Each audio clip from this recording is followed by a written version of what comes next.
En pleine épidémie de Covid, les résidents de cette maison de retraite semblent danser sur une autre planète. Pierre a 93 ans. Je suis loin d'être malheureux. Son aide-soignante, 23. On est dans une boum, il n'y a que des jeunes. Le plus jeune doit avoir 83 ans. J'en ai 89 et j'ai entre les deux. Voilà. Et tout le monde s'amuse, tout le monde s'éclate comme des bêtes. Il manque juste un peu de... Enfin bon, on ne peut pas tout avoir. Malades d'Alzheimer, personnes âgées dépendantes ou souffrant de troubles cognitifs, ces Français ont décidé de passer leurs vieux jours en Tunisie.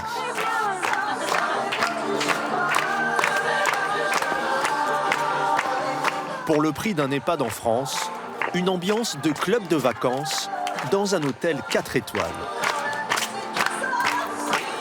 Jean-Marie et Marie-Claude Loupiac viennent tout juste d'arriver. Je l'ai jamais vu danser, même quand il avait toutes ses jambes et qu'il avait 25 ans. Une fin de vie au soleil, loin de leur grisaille normande.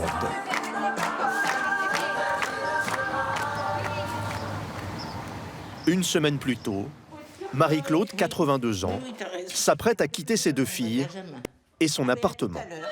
Oh là, c'est le chauffeur. Ah oui. Nous voilà arrivés. Pardon. Marie-Claude ne supportait plus de vivre seule depuis que son mari dépendant a été placé il y a 1 an dans une maison de retraite toute proche. Donc voilà. Allez, maman, je te prends ta valise. Ça vous fait pas drôle de quitter votre appartement? Non. Non, parce qu'on a bien réfléchi. C'est la seule façon de pouvoir vieillir ensemble. Finir notre vie ensemble. Ça, c'est très important. Ben oui. Et je pense que c'est ce qui a incité ma maman à prendre cette décision, c'est que depuis 1 an, finalement, ils vivent proches, à 500 mètres ou 1 kilomètre d'un, mais jamais ensemble. Ah, regardez, il y a des copines qui sont là. Bonjour Madame Bastard. Bonjour Mesdames. Sa décision de tout quitter pour retrouver son mari fait l'admiration de ses voisines. Et bon courage. Voilà. Eh bien, quelle expédition. À cause du Covid, elle ne pouvait voir son époux que 2 heures par semaine. Aujourd'hui, Marie-Claude vient le chercher dans son EHPAD pour l'emmener en Tunisie. Si vous aviez voulu vous installer ici avec lui, ça vous aurait coûté combien? Eh ben, autour de 5-6 000. À deux. Oui, non, mais c'est pas pensable. Le couple touche 5 000 € de retraite par mois. Mais en Tunisie, à deux À deux, c'est 4 000. Et puis, je suis nourrie. C'est 4 000 tout compris. Oui, tout compris. Pension complète. Voilà. Jean-Marie, 82 ans, vivait lui aussi très mal cette séparation. Cet ancien professeur d'histoire très volubile ne parlait à personne ou presque depuis son arrivée. Une maladie vasculaire l'a privé de ses 2 jambes. Voilà, papa. Ça, je prends bien. Puis, c'est sa mémoire qui a flanché. Mais non, Maman, t'es prêt pour reprendre l'avion? Ah oui, d'accord. Avec maman, t'es d'accord? C'est pas elle qui conduit? Non. Ah, d'accord. C'est parti. Bon, Ça vous fait pas drôle, vous? Bah écoutez, si quand même un c'est petit quand même un petit peu, mais c'est pour être tous les deux. Ça, c'est un truc qu'on pourra jamais leur offrir ici. Maman! Oui. Papa! Les Loupiac entament leur dernier voyage à 2h30 de vol de Paris. on fait un couple de bras cassés. Ça fait 57 ans qu'on est mariés. Jean-Marie a été très malade. Il a fait 3 infarctus. Et donc, j'ai réfléchi. On a discuté avec les enfants, j'ai discuté avec des amis. Donc, on a pris cette décision. Si tout va bien, eh bien, on restera en Tunisie. On finira nos jours en Tunisie, mais en étant tous les deux. Voilà.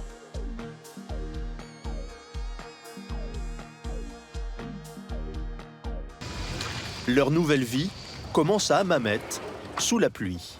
J'aime bien être sous le pays du soleil. Le pays du soleil, il faut de l'eau pour les plantes aussi. Oui. Ils sont accueillis par Cécile Hardy, la directrice des soins. Combien? 36? Le couple a effectué un test Covid avant son départ de France. Il sera à nouveau testé dans 2 jours. Ici, les soignants ne portent pas de masque, contrairement au protocole en vigueur dans les EHPAD français. Mettez pas vos mains dessus parce que Les résidents non plus. pas la peine. Hein? Ah oui, puis lui aussi. Faut bien que ça se fait.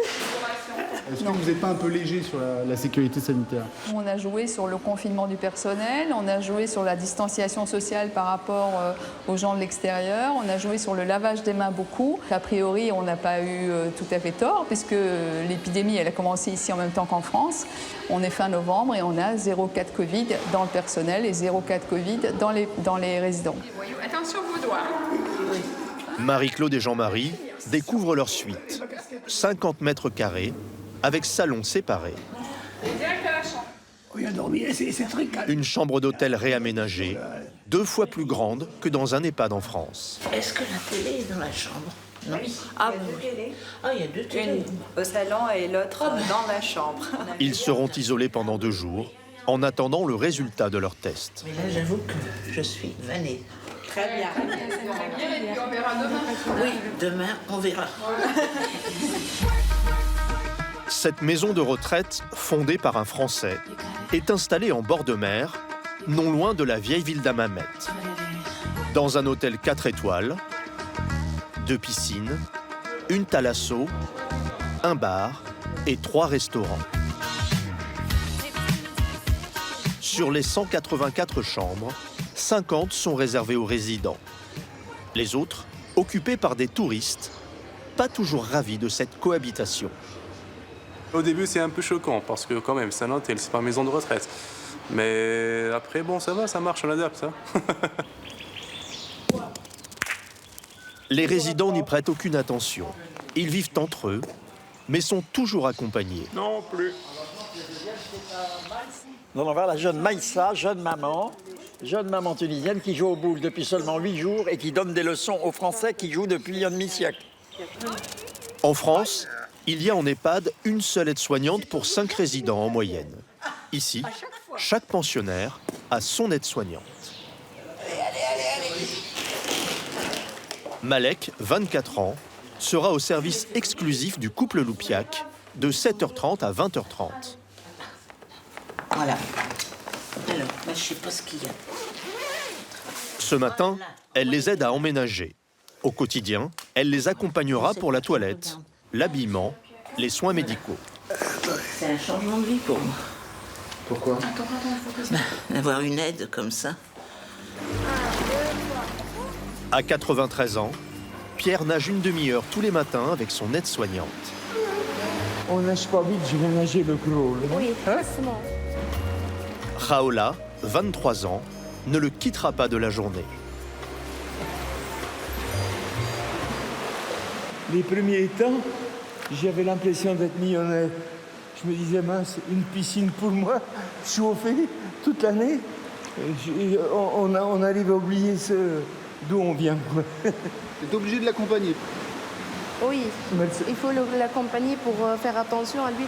Parce que tu sais, il voit juste avec une œil. Parfois, on fait des courses.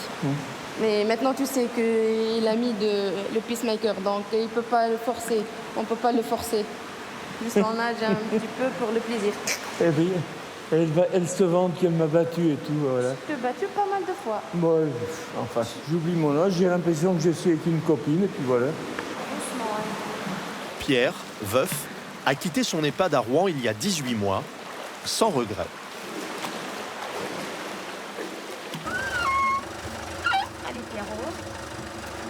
Après la piscine, la promenade quotidienne. Dans la vieille ville, au centre commercial ou sur le port. C'est selon l'humeur de Pierre. On sort quand on veut. Ah oui, Genre, on oui, a le- c'est ça le grand avantage par rapport à la France. Un jour, quand j'ai dit que je sortais avec mon assistante quand je voulais, où je voulais, les gens, ils n'en revenaient pas. Oui, c'est ça. Père de 2 filles et grand-père 5 fois, Pierre s'est installé ici avec la bénédiction de sa famille, malgré la distance. Ici. Ne pas voir souvent votre famille, ça ne vous manque pas? honnêtement, le fait que je les ai au téléphone presque tout le temps, je peux pas dire que ça me manque, quoi. Comme ma fille qui est à Toulouse, elle est pas loin de l'aéroport, 1h30 après, elle est ici. Hein. C'est plus facile que de Toulouse pour venir à Rouen et ainsi de suite. C'est très compliqué, quoi. Hein. Moi, je prends un thé à la menthe. Ancien comptable chez Saint-Gobain, Pierre touche une pension de 3 700 € par mois. La maison de retraite lui en coûte 2 700. En Tunisie, il ne paye pas d'impôts, mais il ne peut pas bénéficier de l'allocation personnalisée d'autonomie française, pour lui environ 1 000 € mensuels. 3, on respire. 4 et 10. Pierre, il a un canal lombaire étroit, donc des douleurs au niveau du trajet du nerf sciatique. Et comme ça, lorsqu'il va marcher, il peut perdre l'équilibre. Pour être remboursé de tous ses frais de santé, comme cette séance de kiné, Pierre a une mutuelle et verse une cotisation de 173 € par mois à la Caisse des Français de l'étranger, qui dépend de la sécurité sociale. Et voilà, allez, appuyez, voilà, ainsi vous, allez. Il est couvert à 100%, y compris en cas d'hospitalisation.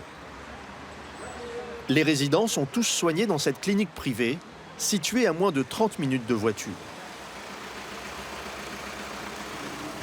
Comment est-ce qu'elle va ? Elle va bien. Sans oxygène. Une pensionnaire de 91 ans sort de réanimation. Cécile, la directrice des soins, vient l'accueillir. Comme elle est démente, elle fait des petites fausses routes en fait. Quand les aliments partent dans les voies respiratoires, ça crée une infection.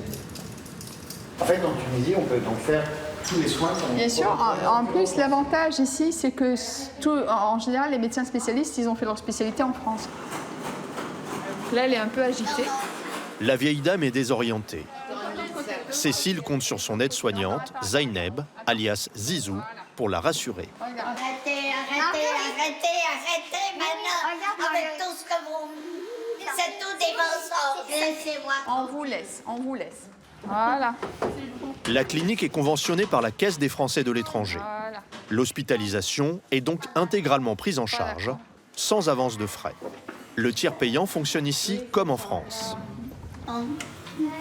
C'est pas grave. De toute façon, Zizou, elle va rester avec vous maintenant. D'accord? Elle ne part plus, elle reste avec vous tout le temps. Non, c'est pas vrai. Mais si, c'est vrai. Ma cocotte. La cocotte. Allez, chérie, réveille-toi. Non, ça a été assez long qu'on m'enlève le dentier. Hein. Zaineb va rester à son chevet et dormir dans sa chambre pendant 3 nuits.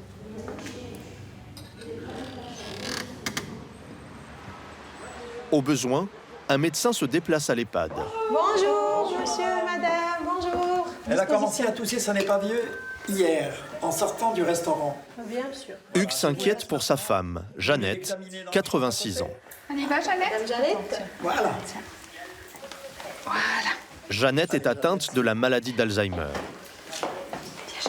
C'est ce qui a poussé Hugues à s'installer ici. Elle ne me reconnaît pas, ça fait un peu mal. Elle me regarde quelquefois comme ça, comme si j'étais un meuble. Mais bon, petit à petit, avec le temps, ça revient, elle retrouve, elle me sourit. Je me suis dit, il faut que je trouve un endroit, le meilleur endroit possible, comme elle l'aurait fait pour moi. Là, j'ai trouvé que dans cette mentalité, cette âme tunisienne, il y avait vraiment un amour très fort pour la personne âgée, qui gardait, malgré son âge, malgré tous ses problèmes, toute sa dignité. J'ai découvert un climat de tendresse, d'affection, presque d'amour, qui m'a surpris, qui m'a touché, qui m'a bouleversé. Vous ne vouliez pas rester en France? C'est-à-dire que je ne trouvais pas la même chose en France. Je suis persuadé que nos aides-soignantes ont autant de cœur, sont aussi gentilles. Mais si elles ont 10 personnes, elles ne peuvent pas consacrer autant de temps qu'à une seule personne. Comme statistiquement, je vais partir avant elles, parce que 90 ans, je n'ai plus une très longue espérance de vie, je vais partir heureux. Pas heureux de mourir, je suppose qu'on n'est jamais heureux de mourir, mais bon. Mais je vais partir soulagé en me disant, ça va, tu peux partir, tu as fait tout ce que tu pouvais pour qu'elle soit bien. Voilà. J'ai ausculté. Pas de symptômes Covid pour Jeannette. Strictement normal. Juste, votre madame a une hypersialorée. Oui. D'accord? Ce qui fait irriter la gorge. Et depuis, elle fait tous les jours. D'accord? D'accord. Hugues et Jeannette profiteront de leurs dernières années, ensemble, en Tunisie. préparer l'après, sans tabou, la direction l'exige de tous les pensionnaires dès leur arrivée. Asseyez-vous. Marie-Claude doit rédiger ses directives anticipées et celles de son mari. À propos des situations dans lesquelles je veux ou je ne veux pas que l'on continue à me maintenir artificiellement en vie, par exemple... Je ne veux pas. Vous me laissez même pas finir. Vous voulez pas? Du tout. D'accord. Donc vous refusez qu'on... Pas d'acharnement thérapeutique. Voilà. Pas d'acharnement thérapeutique. Bon, vous allez décéder en Tunisie, vous êtes française et vous avez plusieurs options. Il y a la possibilité d'être enterrée en Tunisie. Ce qui est prévu, c'est d'être incinéré. Oui, vous savez où? À Toulouse. Il faut savoir qu'en Tunisie, il n'est pas possible de se faire incinérer parce que en Tunisie, c'est illégal, d'accord? Après, on peut faire rapatrier la dépouille en France et pour qu'une dépouille soit mise dans un avion, avant on zinguait le cercueil. Si un cercueil est zingué, pendant 5 ans, on ne peut pas le brûler. Les Loupiac devront prévoir une enveloppe de 8 000 € pour rapatrier leurs dépouilles, selon une procédure administrative très spécifique. Ça peut pas être un peu problématique d'être loin de sa famille, de vos filles Peut-être pour elle. Mais pour moi, non. Et pour mon mari, non plus. Si c'est moi qui pars la première, mon mari reste là. Ça, c'est sûr. Si c'est lui qui part le premier, c'est moi qui reste là. Voilà. Mais non, c'est pas gay, votre truc. Marie-Claude va avoir l'occasion de se changer les idées pour son premier cours d'aquagym. Et 10. On sort la frite et hop, c'est pas possible. Oui. Allez, pousse. Donc, j'ai jamais fait de gymnastique. M'entraîner dans cette galère-là. Il est obligatoire qu'il fasse un peu d'exercice pour garder la forme, pour s'amuser aussi. La psychologie, c'est très important. En tout cas, les filles, vous avez l'air de bien vous marrer quand même. Hein. Oui. Ouais. Allez, on va faire un petit jeu. Je vais les éparpiller partout. Celui qui ramasse le plus, il gagne. Bon, il a gagné quoi? On verra après. Toutes ces activités sont incluses dans le prix de l'hébergement, y compris une pédicure, une manucure et une coupe de cheveux tous les mois. On a eu, très bien. C'est qui la gagnante? On a combien, Hélène? Marie-Claude, c'est la championne.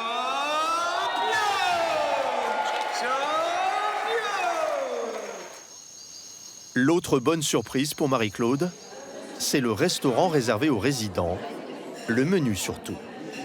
Alors, voilà le dîner, ou couchin d'agneau, ou pizza margarita, ou nouilles au poulet. Ah ben là, je sais pas.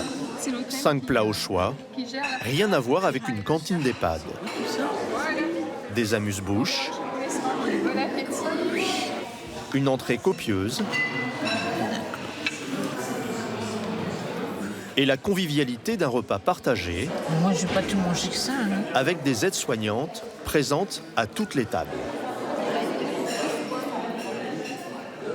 L'occasion pour Pierre d'apprendre l'arabe avec Raoula. 2-3 semaines au moins. Comment on dit? Donne-moi un verre d'eau. Atini, kesme. Quel âge as-tu? Oh, Omri, Tleta ou Tessine. Très bien. Vous connaissez toute sa vie, tous ses petits secrets, toutes ses petites histoires et tout? La plupart, oui, pas tout, mais l'essentiel. Elle trouve même que je radote. 20h30. Pierre a enfilé son pyjama. Je peux pas la séparation. Ah bon? Oui. Comme d'habitude. Allez. Allez, à demain. Et bonne nuit, hein? Toi aussi, allez. Tu dois reposer bien. Oui, d'accord. Allez, allez, à demain. Bon rêve. Oui. Tu restes pas trop longtemps, hein? Oui, d'accord. L'aide-soignante diplômée travaille 13 heures d'affilée, 4 jours par semaine, pour un salaire de 230 € par mois. C'est 2 fois le SMIC tunisien. Raoula peut enfin aller pointer et récupérer son téléphone portable, consigné pendant ses heures de service. Bonsoir. Restez tout le temps connecté sur le téléphone. C'est interdit ça. Donc il faut garder les téléphones ici toute la journée. Mais Raoula ne rentre pas chez elle. Depuis le début de l'épidémie, qui s'est récemment aggravée en Tunisie, la direction impose aux aides-soignantes de dormir à l'hôtel. Et ça, c'est notre chambre. Et donc vous dormez à 3 ici? Ah oui. Abir et Mariam, il dort ici et moi je dors ici. Contrairement aux EHPAD français, le personnel soignant n'est pas testé régulièrement. Ces mesures de confinement sont-elles suffisantes? Depuis notre tournage, 10 résidents ont été infectés par le Covid, mais il n'y a eu aucun cas grave. Merci madame pour le service. Pour Raoula, au-delà des mesures barrières, la proximité avec les résidents est essentielle à leur bien-être. Pour moi, il n'y a pas de différence entre Pierrot et mon grand-père. Donc tu vois que la relation, elle est, comment on dit, elle est solidaire. Et elle est, nous sommes timides, nous sommes proches. Donc ça se voit que la relation, elle dépasse le travail ici. Même quand Raoula se repose, Pierre ne reste pas complètement seul la nuit. Depuis le poste de soins, tous les résidents sont surveillés jusqu'au petit matin grâce à des caméras installées dans leur chambre. Ils le savent et ont donné leur accord. Quand il y a du mouvement, il y a un petit logo rouge qui s'allume sur l'écran. L'infirmière qui est là et qui passe toute la nuit à regarder que tout va bien partout, elle peut tout de suite voir où il y a du mouvement et demander à l'aide-soignante qui s'occupe de cette personne d'aller dans la chambre. Et si les familles souhaitent, ça leur permet à distance, via l'application, de voir en direct leurs parents dans leur chambre. Est-ce que ce serait possible également en France de faire quelque chose comme ça? En France, on peut filmer les espaces communs, on ne peut pas filmer les chambres. C'est interdit. Même les soignants n'acceptent pas d'être filmés pendant leurs heures de travail, etc., etc. Les syndicats non plus. Voilà, donc ça poserait des problèmes en France. La transparence avec les familles ne s'arrête pas là. Après, la famille, elle peut voir quand on prend la tension, la température, le poids, le pouls. Et puis après aussi, l'aide-soignante, elle va mettre ce qu'elle fait avec le résident. Le changement de drap, la douche, le rasage. Si elle sort, elle va marquer qu'elle est sortie, elle va mettre les activités qu'elle a fait. C'est quoi l'intérêt pour les familles? Parce que justement, la distance fait que les familles, elles aiment avoir ce lien-là, ça les rassure. Ce concept de maison de retraite, c'est l'idée d'Alexandre Canabal, un Français de 53 ans, ex-entrepreneur dans le bâtiment. Pour lui, la Tunisie offre de nombreux avantages. D'abord les salaires, 6 fois moins élevés qu'en France. Tout ça, c'est fermé. C'est même abandonné. Ça, c'est pareil, c'est fermé. Et surtout, l'industrie touristique est ici en crise depuis plusieurs années. On a à peu près une quarantaine d'hôtels et il reste 3 hôtels ouverts. Le type, il est parti avec la caisse. Et là, ce qu'on voit sur la gauche avec la voiture de police, c'est que les employés sont en train de manifester parce qu'ils n'ont pas été payés. Le Covid, en fait, n'a fait qu'accélérer le déclin de l'hôtellerie de masse. Alexandre est en position de force pour louer des chambres à prix cassé dans les plus beaux hôtels d'Hammamet. Bonjour, bébé. Dans ce 5 étoiles, il compte accueillir 50 nouveaux résidents cette année. Un palace encore plus beau et plus grand que son premier établissement. Donc là, on va avoir une dizaine de chambres qui vont ouvrir dans quelques jours. La maison de retraite va occuper 4 étages dans une aile de l'hôtel. Bonjour. Bonjour. Et on refait toutes les salles de bain avec des douches à l'italienne. On a cassé les baignoires pour les personnes à mobilité réduite. Voilà, puis après, on a les lavabos qui sont à la bonne hauteur. Coût total des travaux, 300 000 €. La pose de soins. Bonjour. Mais en bon businessman, Alexandre a obtenu que l'hôtelier en paye les 2 tiers. Voilà, ça c'est la chambre type pour cet hôtel. Un hôtel 4 ou 5 étoiles, il a forcément du marbre au sol. Pour les futurs pensionnaires, le grand luxe à 3 000 € par mois. Un balcon sur une partie jardin. Seulement 10% plus cher que le tarif moyen des EHPAD privés en France. Et c'est orienté sud-est. L'engouement est tel qu'Alexandre a du mal à répondre à la demande. Aujourd'hui, on considère qu'on a à peu près 250 personnes qui veulent venir. Pour absorber 250 résidents, il nous faut 500 aides-soignantes. Mais 500 aides-soignantes, pour l'instant, on en a une centaine. Donc ça va se faire progressivement. Recruter des aides-soignantes, c'est la clé du développement. Alors Alexandre a passé un accord avec l'école privée de Madame Neyla. Bonjour les filles. Bonjour. Les filles, je vous présente Monsieur Alexandre Canabal. C'est le PDG de l'établissement l'IPAD Cartagia. Donc on voulait parler de la future promotion d'aide-soignante pour le stage de fonction. Si vous satisfaisez toutes nos équipes, à ce moment-là, on vous proposera un contrat en CDI avec un 13e mois. Quelles sont les filles qui sont motivées de travailler à Cartagia? Levez les mains. Un salaire 30% plus élevé que dans une clinique tunisienne, ça vaut de l'or dans un pays où 1 jeune sur 3 est au chômage. La formation est calquée sur le programme français. Mais Alexandre a demandé que les élèves apprennent également la culture et la géographie française. Madame Neyla ne s'est pas fait prier. Depuis 5 ans que M. Alexandre Canabal m'a contacté, donc c'est déjà pour moi vraiment, c'est le cadeau, le grand cadeau, la grande cagnotte vraiment pour mes élèves. C'est l'oxygène. Donc maintenant, il va falloir qu'on accélère les recrutements, les formations, en espérant que les filles que tu as présélectionnées vont réussir le diplôme haut la main. D'après vos critères. Voilà. Car M. Canabal, il a certains critères hein, sur l'allure, sur la présentation, sur les connaissances, sur le savoir-vivre, le savoir-être. C'est pas simplement qu'il cherche que des aides-soignantes diplômées. Exactement. Les aides-soignantes jouent même les esthéticiennes. Ah, vous pouvez lever ta tête un petit peu. Voilà. En particulier avec Dominique, très coquette. Voilà. Oh, regarde-moi ma chérie. Oh, c'est très joli. Merci. Et je me suis fait belle pour ma fille. Ça fait longtemps que vous l'avez pas vue? 3 mois. Elle me manque, j'ai envie de la serrer dans mes bras, quoi. Sa fille unique doit arriver de Paris dans quelques heures. Jusqu'ici, à cause du Covid, les frontières étaient fermées. Il est quelle heure, là? Avant, Dominique avait l'habitude de la voir une fois par mois. J'ai envie de pleurer. Oh, mais non, tu vas être parce très que content. ça fait longtemps que je ne l'ai pas vue. Ma chérie. À 63 ans, elle souffre d'une maladie neurologique rare.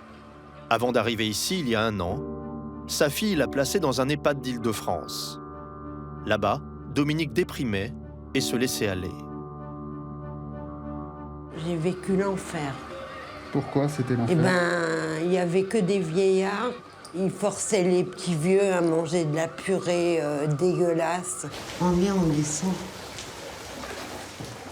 Pour encourager les visites, la maison de retraite octroie une allocation de 160 € par trimestre et par famille.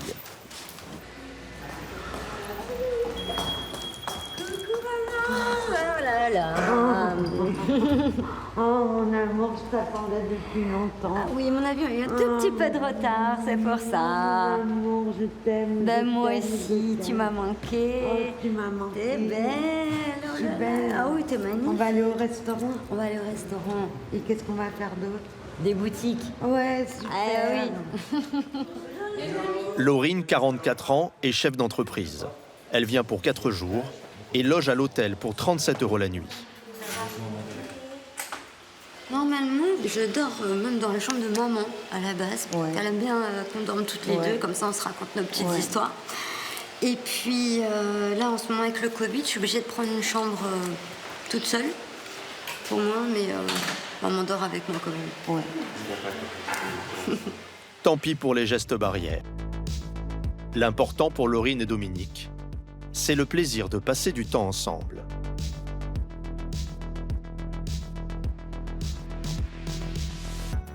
Qu'est-ce que tu veux? L'eau, elle est belle. Ça elle brille, ça scintille, on dirait des diamants dans l'eau. Des diamants. Quand tu vas la voir à l'hôpital ou dans un EHPAD en France, t'es assis, elle est dans le lit, on déprime. Je la vois moins souvent qu'avant, Par contre, en termes de qualité de vie, c'est incomparable. On est là, à la mer, avec ce ciel bleu, ce soleil qui brille, et tout est magnifique.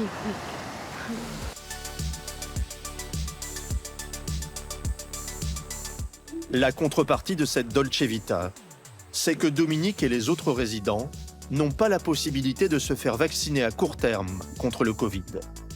L'État tunisien n'a pas encore de vaccin. La maison de retraite cherche à s'en procurer en France.